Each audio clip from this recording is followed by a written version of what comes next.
What's going down, YouTube? You guys already know what it is. It's Woods here, and I'm back with another Actually, I really can't even say that I'm back with another video. I'm coming back with this video, guys. Yeah, I've been gone for a little minute, guys. It's definitely much needed. I'm ready to get back, man. I definitely miss making the content for you guys. I see the text messages, the DMs, man. It means a lot to me. I think what it was for me, man, is I had somebody come into the shop and was like, bro, I used to watch your videos. You know, like, you don't make them no more. And I honestly, I feel like that was the kick in the butt that I needed. Just to be like, man, like, Woods, like, you're slacking, man. You got people out here waiting on your content, and I'm gonna give it to you guys. But in this video, I feel like it was a dope comeback video. Definitely threw out some nuggets for you guys. You know, one thing I wish I would have did though is I wish I would have knocked out my fading system and then went back in detail, but I was in the shop talking and having a good time. You guys know the shop environment. But still a dope video, guys. If you guys are glad that I'm back, go ahead and hit that subscribe button and let's get this ball rolling again. But without further ado, let's go ahead and get straight into the video.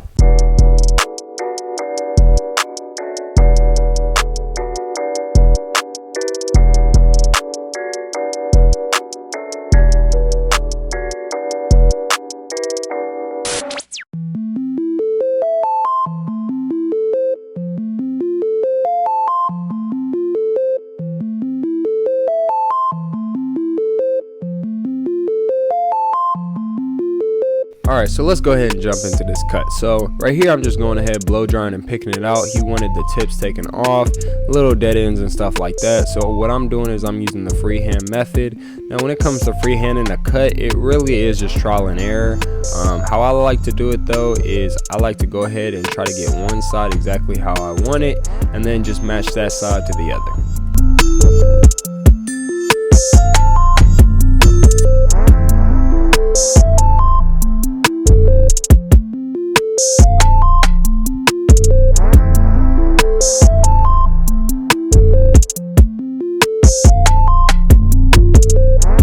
So right here, it's time to go ahead and style the hair. I like to style the hair so then I feel like I'm fading into the look that he's always going to be rocking.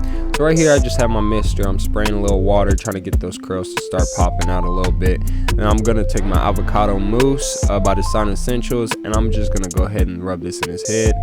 Now, while the hair is still wet, I went ahead and shaped it just because when I go ahead and dry it, everything is going to shrink. So I just wanted to go ahead and kind of just get the form that I was wanting already knocked out.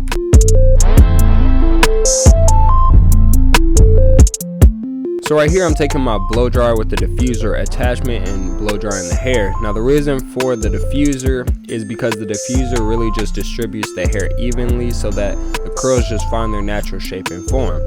But right here, I'm taking a little pick while I'm blow drying, and I'm picking the curls out, but I'm not pulling it all the way out, breaking the curl. I'm really just trying to stretch the curl a little bit and give it a little volume. But right here, I have my zero guard all the way closed, and I'm really just lightly just knocking down all that bulk so it lays down so we can go ahead and put a nice crispy line. I use some Got to Be glued, and I'm blow drying it in, and I like to do that first so it has time to cure and I get more of that ash effect.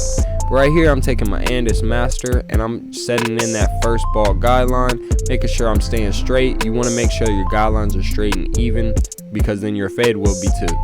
And I kind of like to set these reference points so then I make sure that every single time I set it in straight in a timely manner. So I start it and then I just start the back and I just follow it up and connect it all together, and then we're going to bottom out.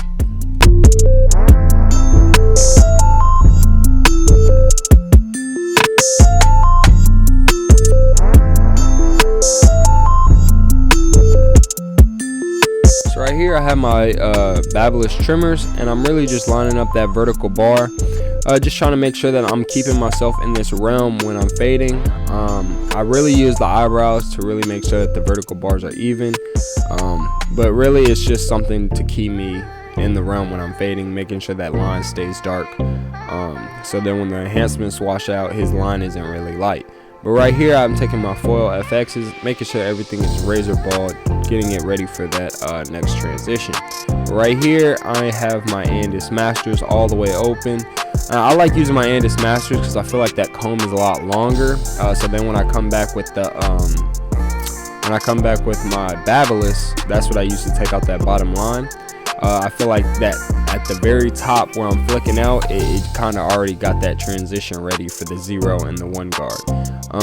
But you want to make sure that that guideline stays very clean, because that's what's going to transition you out of the ball. But right here I have my 1.5 guard with my on my Babyliss, and it is a wall premium guard. I do not like the Babyliss guards, but I do like the wall premium guards. So that's what I'm using, and I use the 1.5 guard because we already used the 2 to debulk everything, and that's just really because I wanted to make sure I'm not taking it down too short, giving myself enough darkness to give a nice clean fade.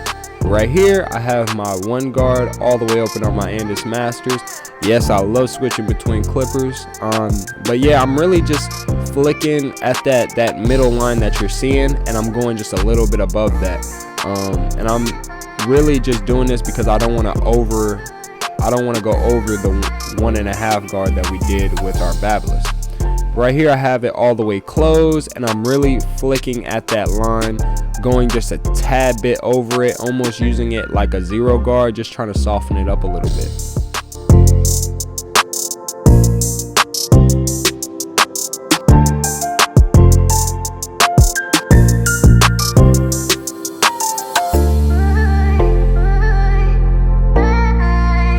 Alright, so right here I'm going ahead grabbing my Babyliss all the way close, flicking at that bottom guideline, trying to clean up this fade a little bit. This is where I kind of feel like I started over detailing a lot. I wish I kind of would just would have went through my system and then went back in detail, because you know, I feel like it just would have saved me a lot of time.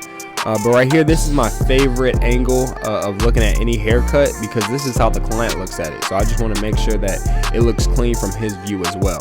But right here, we're getting out this back, and let me tell you, man, his density of hair, man, is something, because I was really fighting this hair. So I really just was like, you guys see me over detailing, but I just was like, okay, let me just knock out this line, and then I was like, let me come back with my 0 guard and see where we go from there, because I was looking at this hair and how it was fading, and I was I'm not gonna lie, I struggle a little bit with this client, just mostly because his hair is a little rougher than most.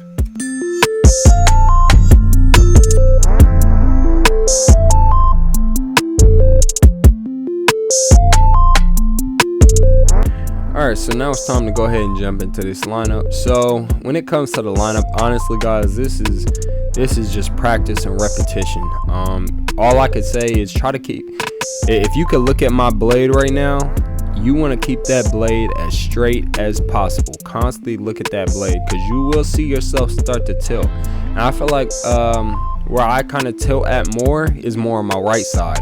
So I constantly have to tell myself, hey, watch that tilt. Constantly looking at that blade and just reminding myself.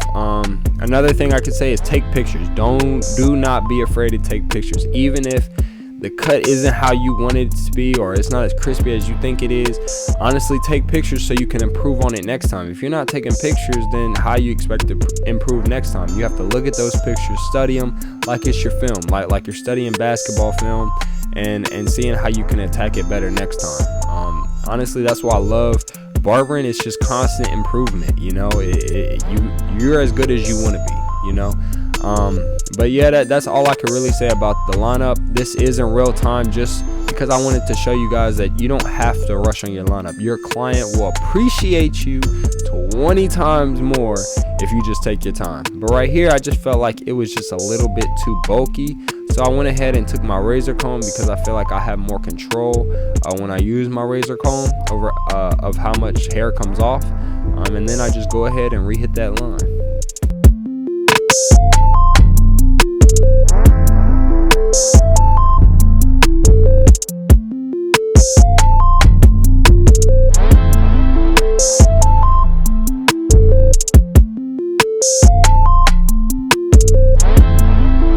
Right here, I'm stretching that skin, keeping that razor nice and flat, and pulling it right to that line.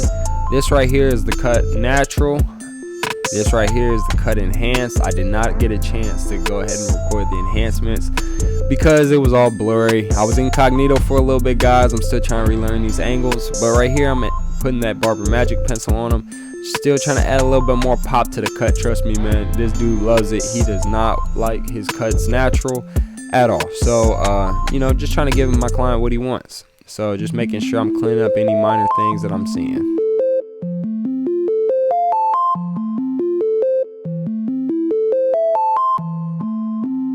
So guys, here is the before. You guys see how my client came in looking rough, looking like his girl just broke up with him, needed some saving. But here's the after. Guys, if you guys like the cut, please don't forget to like, comment, subscribe, like the video if you guys like the video. Because why wouldn't you like the video if you like the video? But please don't forget to drop a comment down below. Just trying to constantly improve. Let me know what you guys thought about the cut. If it was clean, if it was trash, just let me know. But this is Woods, and I'm out.